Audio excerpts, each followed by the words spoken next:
کل رات کو میں ایک کتاب پڑھ رہا تھا the history and philosophy of social science, جو کہ اسکاٹ گورڈن کی لکھی ہوئی کتاب ہے. بڑی دلچسپ کتاب ہے کیونکہ اس میں وہ یہ بتاتے ہیں کہ کس طرح سے سائنس کے ذریعے سے سوشل سائنس پیدا ہوئی.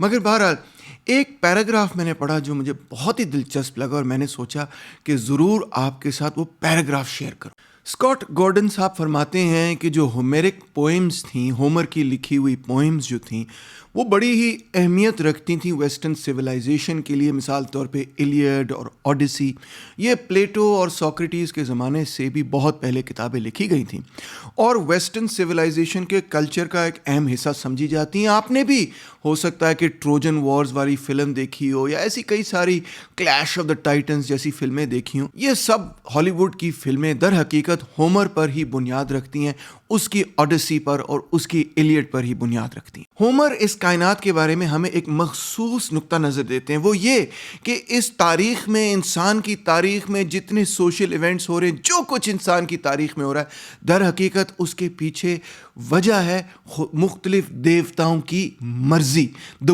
ول آف دا گاڈز، جو کہ گریک گاڈز تھے. اوبویسلی ہم تو اللہ تعالیٰ میں بلیو کرتے ہیں، مگر وہ گریک گاڈز مختلف قسم کے 12 بلکہ 14 مختلف گریک گاڈز ہیں، اور وہی در حقیقت انسانوں کو آپس میں لڑوا رہے ہیں. اب اگر ہومر کے اس نقطہ نظر کو قبول کر لیا جائے تو ہم اس نتیجے پر پہنچیں گے کہ جب کوئی والکینو پھٹتا ہے تو اس کے پیچھے بھی کسی نہ کسی دیوتا کی مرضی ہے، جب طوفان آتا ہے تو اس کے پیچھے بھی کسی نہ کسی دیوتا کی مرضی ہے.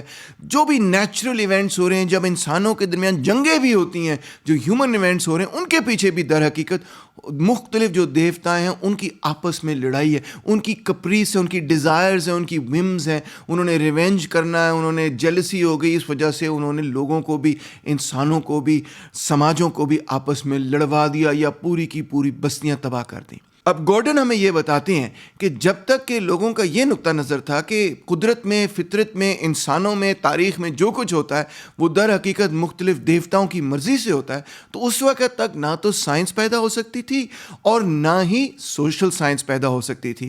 زیادہ سے زیادہ انسان یہی کر سکتے تھے کہ وہ سمجھنے کی کوشش کریں کہ خداؤں کی مرضی کیا ہے، وہ کس طرح سے تبدیل ہوتی ہے. اور انفیکٹ ہومر کی پوئمز یہی کرنے کی کوشش کرتی ہیں کہ وہ سائیکالوجی آف گاڈ کو سمجھنے کی کوشش کرتی ہے کہ اگر نیپچون ہے تو اس کی سائیکالوجی کیا ہے، اگر زوئس ہے تو اس کی سائیکالوجی کیا ہے، مختلف جو دیوتا ہیں ان کی سائیکالوجی کیا ہے. سوکریٹیز نے آ کے اس سارے ممبو جمبو کو سائیڈ پہ کیا، اس ساری میتھولوجی کو سائیڈ پہ کیا، اور سوکریٹیز کا بنیادی مدعا ہی یہ تھا کہ نہیں، the world makes logical sense.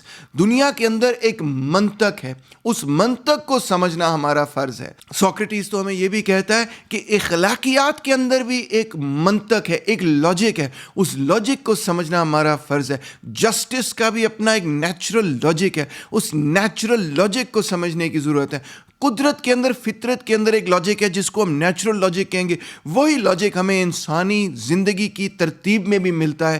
تو ہم نے در حقیقت ان چیزوں کو سمجھنا ہے. تو فلسفہ تو شروع ہی اس وقت ہوا جب سب سے پہلے اس بات کو قبول کر لیا گیا کہ اس کائنات میں، اس قدرت میں ایک فطرت ہے جو کہ ایک منطق پر چلتی ہے، اور ہم بذات خود، ہمارے سماج، ہماری تاریخ بھی ایک منطق پر چلتی ہے.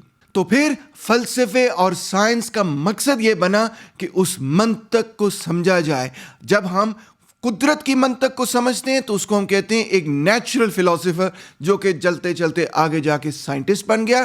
اور جب ہم انسان کی تاریخ کی منطق کو، سماج کی منطق کو سمجھنے کی کوشش کرتے ہیں تو وہ آگے چلتے چلتے جا کے سوشل سائنس بن گئی. جب ہم مسلمانوں کی تاریخ اٹھا کے دیکھتے ہیں تو وہاں پر بھی ہمیں یہی تقسیم نظر آتی ہے. کچھ ایسے لوگ ہیں جو کہتے ہیں کہ اس قدرت اور فطرت کے اندر کچھ اصول و قوانین ہے، کچھ لاجک ہے، اور یہ لاجک اس مادے کی صفتوں کے ساتھ جڑا ہوا ہے.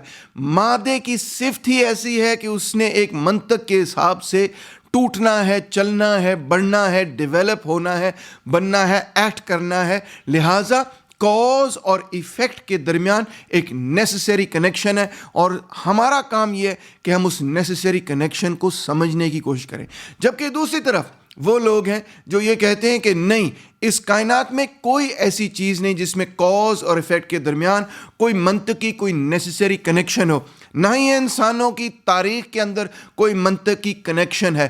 ہم اس کو سمجھ نہیں سکتے، اپنے دماغ کو استعمال کرتے ہوئے صرف یہی امید کر سکتے ہیں کہ ہم اللہ کے قریب آ جائیں۔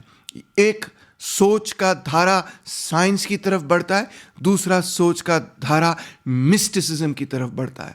یہ جو تقسیم ہے یہ گریکس کے اندر بھی پائی جاتی، کرسچنز میں بھی پائی جاتی، مسلمانوں میں بھی پائی جاتی، ہر سیولائزیشن میں پائی جاتی، اور آپ حیران ہوں گے کہ جدید سائنسدانوں میں بھی یہ پائی جاتی ہے۔ یہ بنیادی تقسیم دو مختلف رویوں کے درمیان ہے۔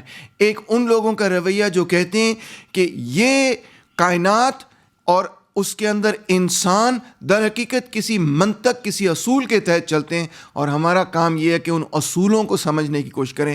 جبکہ دوسری طرف وہ لوگ جو کہتے ہیں کہ اس کائنات کے اندر، اس فطرت کے اندر، اس قدرت کے اندر اور انسانی تاریخ کے اندر کسی قسم کا کوئی قانون نہیں ہے، اس کو سمجھنا ہی بیکار ہے۔ آپ کس طرف کھڑے ہیں، سائنس کی طرف یا مسٹسزم کی طرف؟ یہ میرا آپ سے سوال ہے۔